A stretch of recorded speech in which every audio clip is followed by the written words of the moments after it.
The sea that night was unnervingly calm. A light wind, clear visibility, the surface of the water smooth as if it had never known a storm.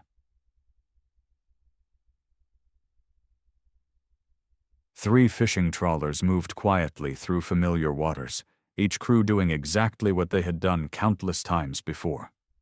There were no warning signals, no emergency calls.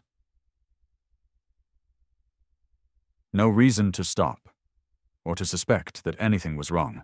But somewhere beneath that dark, silent surface, something else was moving. No lights, no sound the human ear could hear. Only faint signals overlapping one another, and a distance that was being misjudged. If there was no storm, no major technical failure, no reckless decision, then what caused 4 men to vanish in just a few minutes? In the middle of a night when everything appeared completely normal. 23 o'clock. Firth of Clyde, off the coast of Scotland. At approximately 23 o'clock, 3 fishing trawlers were operating within the same area of the Firth of Clyde. This section of water contained a deep trench commonly used for bottom trawling. The vessels maintained visual contact with one another and monitored their surroundings by radar. No unfamiliar ships appeared in the area. There were no abnormal changes in maritime conditions. The Antares was towing her nets on a steady heading. The other 2 trawlers, Heroine and Hercules, were working parallel tracks nearby. Their crews had operated in this area many times before. They were familiar with the currents, the depth, and the routine rhythm of night fishing in these waters. What they saw, both visually and on radar, matched their experience exactly. At this point, every assumption pointed towards safety. With good visibility, no radar contacts, and other vessels continuing to fish normally, there was no practical reason to alter course or procedure. The decisions being made were decisions of continuation. Maintain heading, maintain speed, continue the shift. There was no reckless behavior, no unusual maneuver. No signal that required the crews to stop and reassess the situation. Every system the fishing vessels relied upon human experience and civilian equipment alike was delivering the same conclusion. This was a safe area to keep working. What did not exist within those assumptions was the possibility of a presence beyond their field of observation. Not because it was hidden, but because it did not belong to the system they were using to understand their surroundings. At 23 o'clock, no one on the surface knew that this sequence of reasonable decisions had already begun to narrow every remaining option. If every instrument tells the same story, where can danger still come from? Before midnight, beneath the waters of the Firth of Clyde. At the same time, several dozen meters below the surface, a nuclear-powered submarine was moving through a designated training area. HMS Trenchant, a Trafalgar-class submarine, was operating with a full crew and a group of officers undergoing the Perisher Command course. This was not a combat patrol. It was a live training exercise, conducted with a real vessel, real systems, and decisions that could not be repeated. The Perisher course is designed to eliminate candidates who are not capable of commanding a submarine. The pressure is constant. The evaluation is continuous. At this stage of the course, trainees are given direct control of the submarine under supervision. Every action must follow procedure. Every deviation is recorded. There is no room for instinctive judgment. The assumptions inside the control room were clearly defined. Passive sonar was active. Exercise parameters were set. The operating area had been designated in advance. The threats that mattered were simulated warships and tactical scenarios, not civilian fishing vessels. Within that framework, the situation remained under control. Decisions were made exactly as the training required. Maintain depth, hold low speed, execute evasion and approach drills against a simulated target. No maneuver exceeded limits. No order contradicted established doctrine or the accumulated experience of the crew, but the system carried an unspoken limitation. It was built to train for war, where targets are expected to behave like targets. It was not optimized to distinguish ambiguous overlaps between multiple civilian sound sources, especially in an environment saturated with constant acoustic noise from fishing activity. At that moment, no one in the control room treated the presence of fishing vessels as a critical variable. Not because of carelessness, but because within the system's operating logic they were not considered a priority threat. Training was proceeding exactly as planned. And that was precisely why no one had reason to stop. Was a system designed for war ever truly safe when operating in peacetime? After 23 o'clock, Antares towing nets in the deep trench. After 23 o'clock, Antares was towing her nets along a familiar track within the deep trench. The vessel had been at sea for several hours. Fishing operations were continuous, with no significant interruptions. Work on deck followed the established rhythm of night fishing that the crew had repeated many times before. There were 4 men on board Antares, each assigned a clearly defined role. The skipper remained in the wheelhouse, monitoring the vessel's heading and the surrounding traffic. 2 other fishing trawlers, Heroine and Hercules, were operating in the same area. The distance between the vessels was close enough to maintain situational awareness, but not close enough to require coordination. For a short period, Antares and Heroine were moving on intersecting tracks. This was not unusual in bottom trawling. When vessels share the same trench, course adjustments are often required to avoid fouling gear and to remain within the optimal towing line. These adjustments were routine and rarely hazardous. The skipper of Antares contacted Heroine by radio. The exchange was brief and informational. He stated that he would be going below to rest for a short period, temporarily handing control to another crew member. This was not an emergency measure, nor an unusual decision. During extended night operations, rotating rest is standard practice to maintain alertness. After the call, Antares continued towing. Control had been transferred. Heading was maintained. Speed remained unchanged. On the surface, there were no indications that would have required the operation to pause or the situation to be reassessed.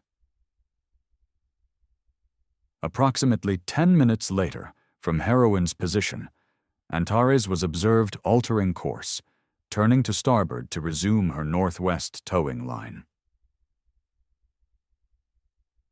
This was a standard maneuver intended to keep the nets within the trench and to avoid conflict with other vessels. Nothing about the maneuver suggested difficulty. At that moment, Antares entered a state in which rapid intervention became increasingly difficult. The nets were under tension beneath the water. Command had been redistributed. The skipper was no longer continuously present at the controls. Every decision remained reasonable within the operating context of a civilian fishing vessel, but each one also narrowed the margin for responding to factors outside that context. No clear error had yet occurred on board Antares, only a sequence of reasonable decisions continuing to carry the vessel forward. If Antares did nothing wrong in these moments, where did the first deviation truly begin? After midnight, two timelines begin to overlap. After midnight, Antares was still towing her nets within the deep trench. The gear was set at a fixed depth, under tension beneath the surface, following a predetermined line. Bottom trawling required the vessel to maintain a steady course and consistent speed. Once the nets were deployed, the fishing vessel's ability to maneuver was significantly reduced. Sudden course changes or an abrupt stop were no longer simple options. At the same time, approximately 60 meters below the surface, the submarine trenchant was moving through the designated training area. This depth was considered appropriate for the planned exercises. The submarine remained submerged. No identification signals were broadcast. There was no requirement to communicate with civilian vessels operating above during a closed training exercise. The two systems were now operating within the same physical space, but according to entirely different logics. On the surface, Antares relied on visual observation, civilian radar, and established fishing routines. Below the surface, Trenchant relied on passive sonar, exercise parameters, and military target classification. There was no direct channel of communication between them. No automatic warning system connected one world to the other. Decisions on both sides continued to be made within their own frameworks. Antares held her towing line to prevent fouling the nets and to avoid interference with other fishing vessels. Trenchant maintained depth and course as required by the exercise.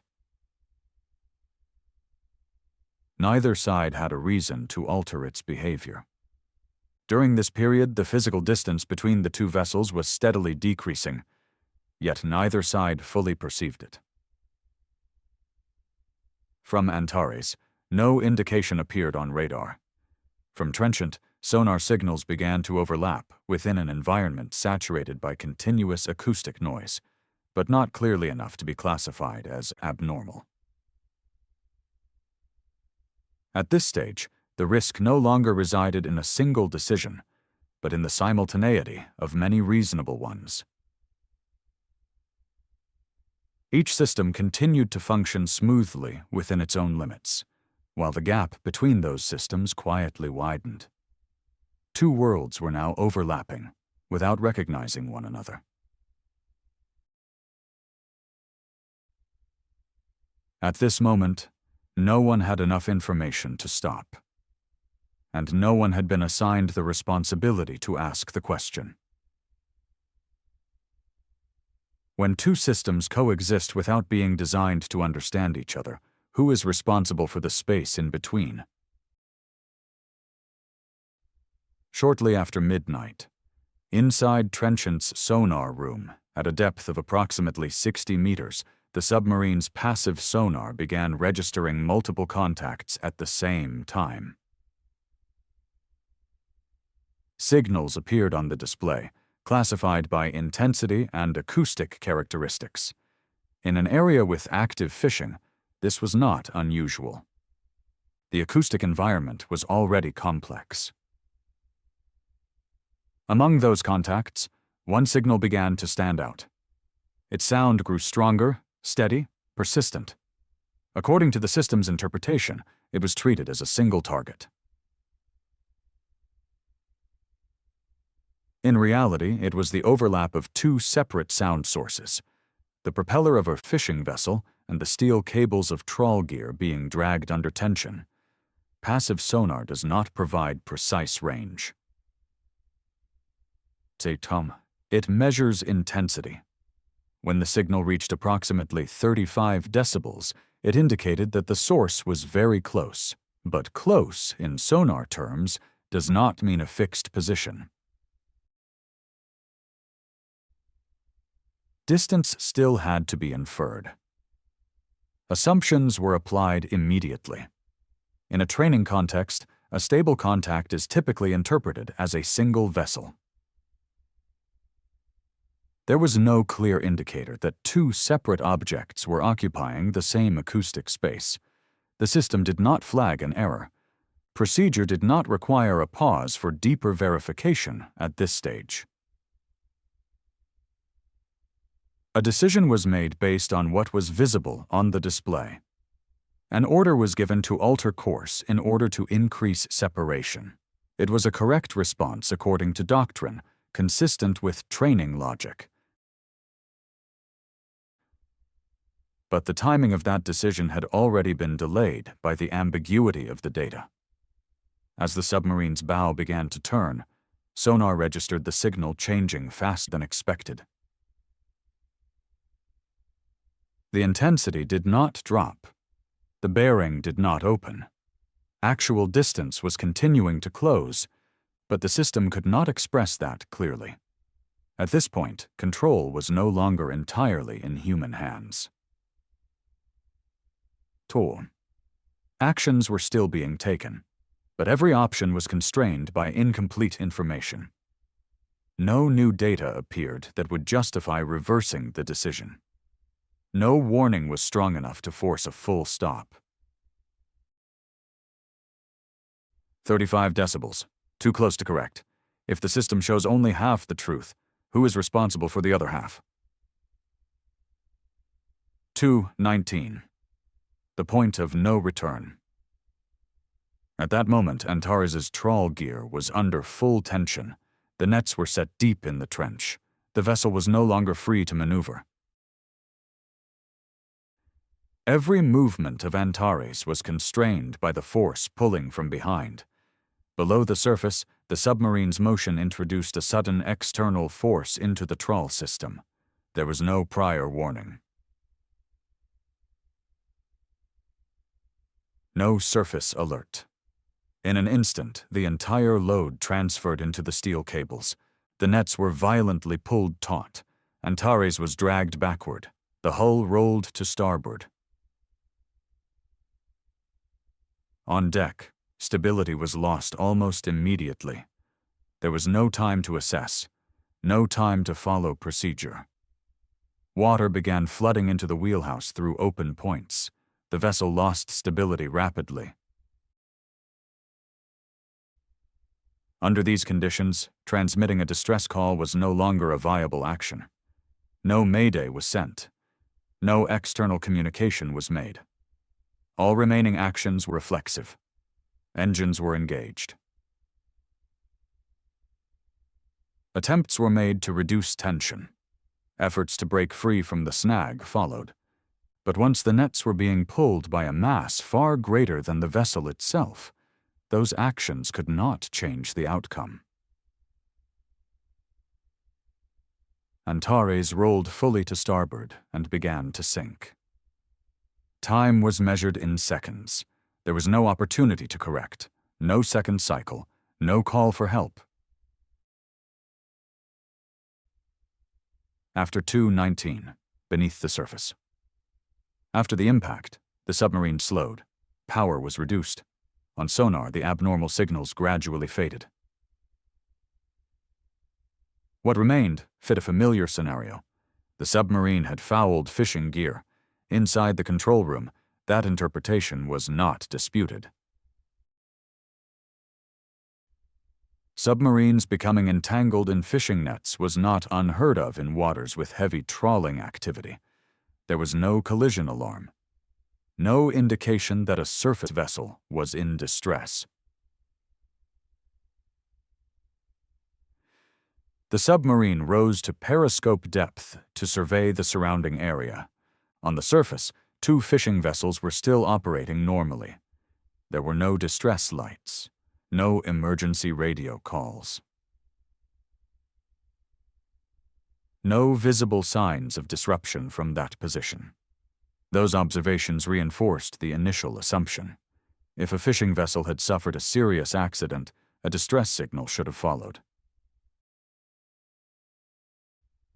If a major incident had occurred, the surface would not have appeared so calm. Within the system's operating logic, the situation remained acceptable. The next decision followed procedure. After a brief inspection revealed no immediate emergency, the submarine resumed its training exercise. The drills were not yet complete. There was no clear justification to halt the operation. At that moment, no one below the surface knew that Antares had already sunk. No one knew that 4 men had disappeared from the water just minutes earlier. There was no distress signal, no call for help. And therefore, no emergency response was triggered. When no alarm is raised, how many disasters exist without being seen? The following morning. On the surface of the Firth of Clyde. When daylight came, the first signs appeared on the surface. Not radio calls, not alarms, but objects drifting without order or pattern. Fishing vessels in the area began to notice fish boxes, then small pieces of wood. After that, a thin slick of oil spreading across the water. These signs did not appear all at once. They were discovered gradually by people who were still carrying out their routine work. At first, no one immediately connected them to a serious accident. In fishing grounds, floating debris is not uncommon. But as more fragments surfaced, and the oil slick extended along a consistent line, the initial assumptions began to fail. Information was passed along. Reports were sent ashore. A suspicion formed. A fishing vessel may have been lost during the night. By this point, the gap between the event and its recognition had already stretched into hours. An official alert was raised. Search units were deployed. Helicopters flew low over the water. From the air, the pattern became unmistakable. What the sea had held in silence was now impossible to ignore. But by then, every opportunity for rescue had already passed. What remained was only confirmation that a disaster had occurred, and that it had been over long before anyone realized it. The sea does not speak, but it always leaves traces. Silence on the water does not mean safety. In the days that followed, on the seabed of the Firth of Clyde, the wreck of Antares was located on the seabed at a depth of approximately 150 meters. The vessel lay on her starboard side, consistent with the last known movement before she disappeared. The position of the wreck aligned with the debris field observed on the surface. Upon examination, investigators found the hull largely intact. There were no signs of catastrophic structural failure or direct collision damage. This ruled out the possibility of a conventional impact. What occurred was not a crushing blow, but a pulling force that exceeded the vessel's structural limits. Inside the wreck, there was no evidence that the crew had an opportunity to organize an escape. No life-saving equipment had been deployed. The sequence of events indicated that flooding occurred extremely rapidly, leaving only seconds to respond. Investigation focused on the chain of decisions leading up to the incident. On board the submarine, Watchkeeping procedures and situational assessment were reviewed step by step. Data showed that a sonar contact had been interpreted as a single vessel, when in reality it was the overlap of two civilian vessels operating in close proximity. No equipment failure was identified. No procedure was found to have been deliberately violated. Each decision conformed to existing guidance based on the information available at the time and the way the system was designed to operate. The official conclusion did not assign blame to a single action. Suffering. The disaster did not originate from one major mistake, but from a sequence of small deviations, each reasonable in isolation, that combined to produce an irreversible outcome. The accident was created by reasonable decisions. And when every decision is correct within its own framework, there is no place for a clear warning to appear. After the investigation, changes implemented. Once the cause of the accident was established, the system began to respond.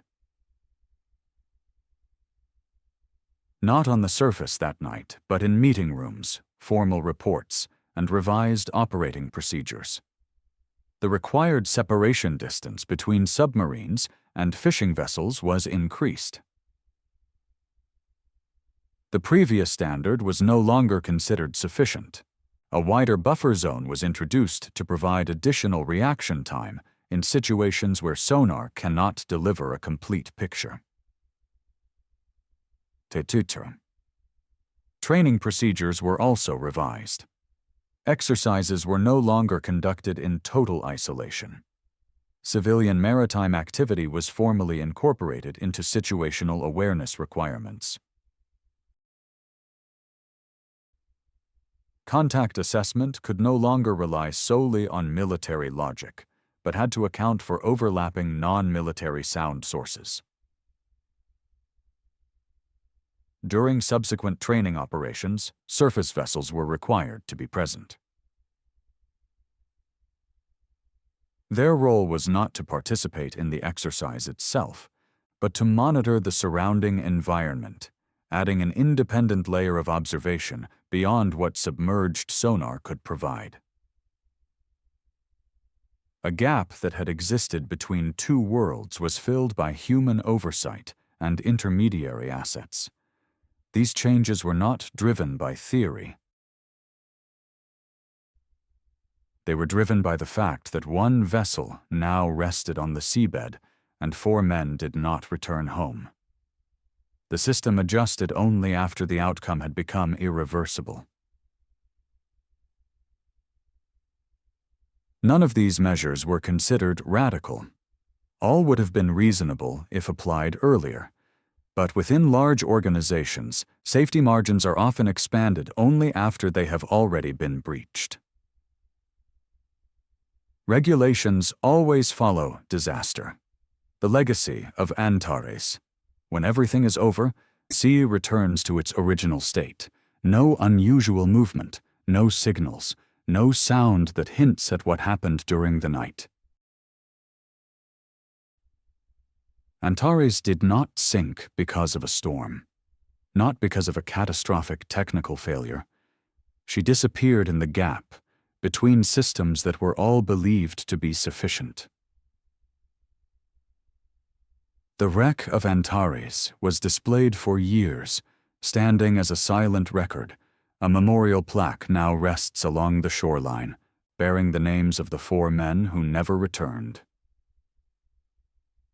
Training procedures were rewritten, safety distances were expanded. The presence of surface vessels became mandatory. Those changes remain, even though the vessel does not. Harbors are still busy. Nets are still cast. Boats still leave port every night, and the sea remains calm. As increasingly complex systems operate side by side in the same space, who is responsible for what no system was designed to see? If you'd like to continue, explore more stories of disasters that occurred when everything appeared to be normal.